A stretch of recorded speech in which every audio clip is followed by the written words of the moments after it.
नमस्कार दोस्तों, जय श्री राम, जय श्री सीताराम, जय जय जय हनुमान, जय बागेश्वर धाम सरकार। दोस्तों, ब्रह्मा वैवर्त पुराण में भगवान श्री कृष्ण ने नारद जी को तुलसी के एक बहुत ही रहस्यमय मंत्र के बारे में बताया है। तुलसी विवाह के पश्चात इस मंत्र का उच्चारण करने मात्र से उसी क्षण व्यक्ति के सभी दोष खत्म हो जाते हैं और उसकी दरिद्रता का अंत हो जाता है। यह मंत्र आपके मनोकामनाओं को पूर्ण करने वाला है, इसीलिए तुलसी विवाह के पश्चात इस छोटे से मंत्र का उच्चारण जरूर करें। दोस्तों, कार्तिक महीना हिंदू धर्म में सबसे महत्वपूर्ण मान जाता है। कार्तिक महीने में कई महत्वपूर्ण त्योहार और एकादशी का व्रत आता है, जिन्हें करने से भगवान विष्णु और मां लक्ष्मी की कृपा प्राप्त होती है। कार्तिक मास के शुक्ल पक्ष की एकादशी को देव उठनी एकादशी के नाम से जाना जाता है। इस एकादशी का महत्व सबसे अधिक बताया जाता है, जिसके पश्चात द्वादशी तिथि को भगवान विष्णु के शालिग्राम रूप के साथ तुलसी का विवाह संपन्न किया जाता है। इसी को हम तुलसी विवाह के नाम से जानते हैं।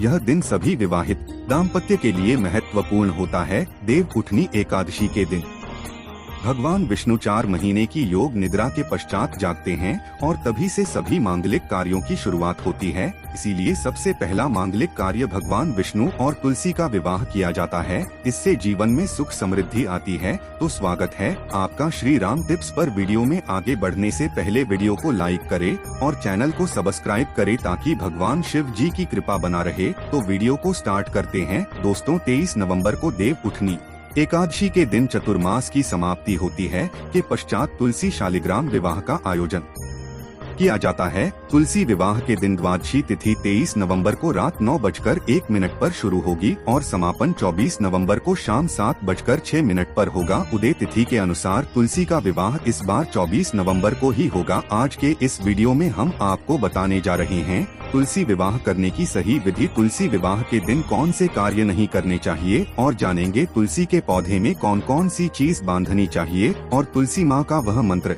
जो मनोकामनाएं की पूर्ति करने वाला है। दोस्तों, ब्रह्मा वैवर्त पुराण में वर्णित प्रसंग के अनुसार एक बार नारद जी ने भगवान श्री कृष्ण से पूछा, है प्रभु, तुलसी भगवान नारायण की प्रिय है, इसीलिए परम पवित्र है, वह संपूर्ण जगत में पूजनीय है, परंतु इनकी पूजा कब करनी चाहिए? तुलसी जी का विवाह कैसे करना चाहिए तथा किस मंत्र का उच्चारण करने से यह देवी प्रसन्न होती है? इस प्रकार से नारद जी द्वारा पूछे जाने पर भगवान श्री कृष्ण ने उन्हें तुलसी पूजन तथा तुलसी विवाह के संबंध महत्वपूर्ण ज्ञान दिया है, जो आप सभी को जरूर जाना चाहिए। भगवान श्री कृष्ण कहते हैं, जिस घर की स्त्री नित्य तुलसी का पूजन करती है और उसे जल अर्पण करती है, उसके घर से दुख दरिद्रता कोशों दूर रहती है। उसके घर में सदैव ही देवी लक्ष्मी का वास रहेगा। जो लोग कार्तिक मास में तुलसी का विवाह संपन्न करते हैं, उनकी दरिद्रता का नाश होता है। जो मनुष्य कार्तिक महीने में श्री हरि विष्णु को तुलसी पत्र अर्पण करता है, वह 100 हज गायों के दान का पुण्य प्राप्त करता है। तुलसी के पूजन जिसे पत्नी ना हो उसे पत्नी मिल जाती है, जिसे संतान ना हो वह पुरुष पुत्रवान बन जाता है, रोगी रोग मुक्त हो जाता है और भयभीत मनुष्य निर्भय हो जाता है एवं पापी भी सभी पापों से मुक्त हो जाता है। कार्तिक मास में तुलसी का शालिग्राम के साथ विवाह करने पर दंपति जीवन में सुख शांति आती है। शास्त्रों के अनुसार तुलसी महालक्ष्मी के अवतार है, वहीं शालिग्राम को भगवान विष्णु का रूप माना जाता है। तुलसी का विवाह करते समय में बताई गई विधि का ही पालन करना चाहिए, तभी यह विवाह संपन्न होता है। इससे घर में मां लक्ष्मी और भगवान विष्णु का चिरकाल तक वास रहता है। सबसे पहले जानते हैं तुलसी विवाह के दिन कौन से कार्य नहीं करने चाहिए। सबसे पहली बात है कि तुलसी विवाह के दिन घर को पूरी तरह से साफ और स्वच्छ रखें। घर में किसी भी प्रकार की गंदगी ना हो। तुलसी के पौधे के पास स्वच्छता रखें और रंगोली बनाकर उसे अच्छे से सजाएं। यदि कोई महिला मासिक धर्म से है तो वह पूजा ना करें। पुरुषों को तो तुलसी पूजा के दिन किसी भी प्रकार का नशा नहीं करना चाहिए और मांस मदिरा सेवन से बचना चाहिए। नशे की हालत में तुलसी के पौधे के पास भूल से भी ना जाएं, इससे तुलसी नाराज हो जाती है। यह एक अत्यंत पवित्र पौधा है। ऐसी तामसिक अवस्था में तुलसी के पास जाना पाप माना गया है। तुलसी विवाह के दिन पति पत्नी शारीरिक संबंध स्थापित न करें। यदि ऐसा कोई अपवित्र कार्य किया है तो स्नान करके ही पवित्र होकर तुलसी का संपन्न करें। बिना स्नान किए तुलसी के पद के पास न जाएं और भूल से भी बिना नहाए तुलसी के पौधे को स्पर्श न करें। इस दिन तुलसी के पत्ते न तोड़े, एक दिन पहले ही तुलसी के पत्र तोड़कर रखें और फिर पूजा में इनका प्रयोग करें। तुलसी के पत्र तोड़ते समय तुलसी मैया से क्षमा मांगते हुए तोड़े। तुलसी विवाह के दौरान मन में किसी भी प्रकार के बुरे विचार न आने दें। मन को साफ और स्वच्छ रखकर ही तुलसी की पूजा करें। रात्रि में तुलसी पौधे को स्पर्श न करें अथवा उसके पत्ते न तोड़े, ऐसा करना अशुभ माना गया है। रात्रि में तुलसी का पौधा निद्रा अवस्था में होता है, ऐसे में पत्ते तोड़ने पर पाप ही लगता है। तुलसी जी का विवाह करते समय तुलसी को सुहाग का सामान जरूर चढ़ाए, इससे अखंड सौभाग्य की प्राप्ति होती है।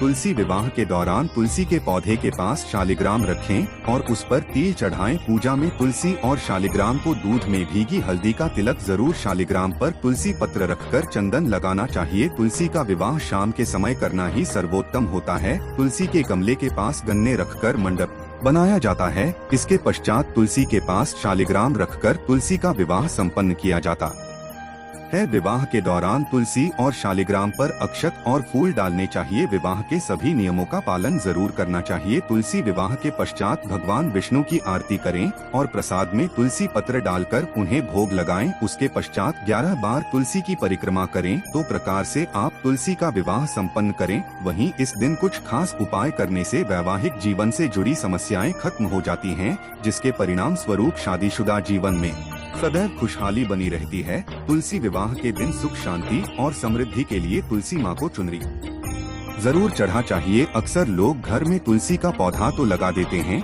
लेकिन उनसे यह गलती हो जाती है कि वे तुलसी माँ को चुंदरी नहीं चढ़ाते हैं, जिसके कारण उन्हें तुलसी लगाने का फल प्राप्त नहीं हो पाता है। सदैव ध्यान रहे कि तुलसी का पौधा चुनरी के बिना अधूरा होता है। तुलसी केवल एक पौधा नहीं है, बल्कि वह देवी है, विष्णु पत्नी है, उन्हें हम अपनी माता मानते हैं। इसीलिए तुलसी को चुनरी जरूर ही चढ़ा चाहिए। इससे पति पत्नी में प्रेम और विश्वास बढ़ता है। घर में रहने वाली महिलाएं सदा सुहागिन और सौभाग्यशाली रहती हैं। लेकिन तुलसी को चुनरी चढ़ाते समय आपको यह बात ध्यान में रखनी चाहिए कि आप तुलसी को लाल रंग की चुनरी न चढ़ाएं। लाल रंग का संबंध मंगल ग्रह से होता है और भूत ग्रह तुलसी से संबंधित होता है। मंगल और ग्रह मित्र नहीं है के अनुकूल शुक्र ग्रह और शनि है। इसीलिए तुलसी पर लाल चुनरी कभी नहीं चढ़ाने चाहिए। आप तुलसी पर हरे रंग की, पीले रंग की अथवा नीले रंग की चुनरी चढ़ा सकते हैं, लेकिन कई लोग पुरानी फटी हुई चुनरी तुलसी पर बांध देते हैं। ऐसा करना भी अशुभ होगा। तुलसी पर नई चुनरी ही बांधनी चाहिए। तुलसी पर चुनरी के लिए एकादशी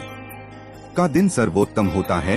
आप किसी भी एकादशी के दिन नई चुनरी लाकर उसे तुलसी के पौधे में बांध दें। इसके आपको कई गुना अधिक लाभ प्राप्त होंगे। तुलसी को बिना चुनरी के कभी ना रखें। यदि चुनरी पुरानी हो जाए तो चुनरी को एकादशी के दिन ही बदलना चाहिए। तुलसी विवाह के दिन एक पीला रंग का धागा लेकर अपने शरीर की लंबाई के बराबर नाप कर काट लें। इसके पश्चात उसमें 108 गांठ लगा दें और फिर तुलसी के पौधे के नीचे बांध दें। इसके साथ ही अपनी मनोकामना कहे। जब आपकी मनोकामना पूर्ण हो जा तुलसी तो इस धागे को खोलकर जल में प्रवाहित कर दें। श्री कृष्ण कहते हैं कि जो भी स्त्री तुलसी विवाह के दिन तुलसी के समक्ष इस मंत्र का उच्चारण करेगी वह सौभाग्यशाली बनेगी। जो भी पुरुष तुलसी के सामने इस मंत्र का उच्चारण करेगा उसे अक्षय धन की प्राप्ति होगी। तुलसी का यह मंत्र राजकल्पत्रु है, यह समस्त फलों को प्रदान करने वाला है। जो भी तुलसी सामने इस मंत्र का उच्चारण करेगा उसे संपूर्ण सिद्धियां प्राप्त होंगी। वह मंत्र इस प्रकार है, इस मंत्र का जाप करने मात्र से उसी क्षण व्यक्ति के समस्त पाप नष्ट हो जाते हैं और उसकी दरिद्रता खत्म होकर अपार धन संपत्ति की प्राप्ति होती है। तुलसी विवाह के दिन तुलसी के पौधे में थोड़ा सा कच्चा दूध चढ़ा देते हैं। तो अभी तक चैनल को सब्सक्राइब नहीं किए हैं तो सब्सक्राइब करें और लोगों तक पहुंचाएं ताकि सभी को लाभ मिल सके। और कमेंट में जय श्री राम, जय सीता राम, जय जय श्री हनुमान, जय बागेश्वर धाम सरकार जरूर लिखे। धन्यवाद।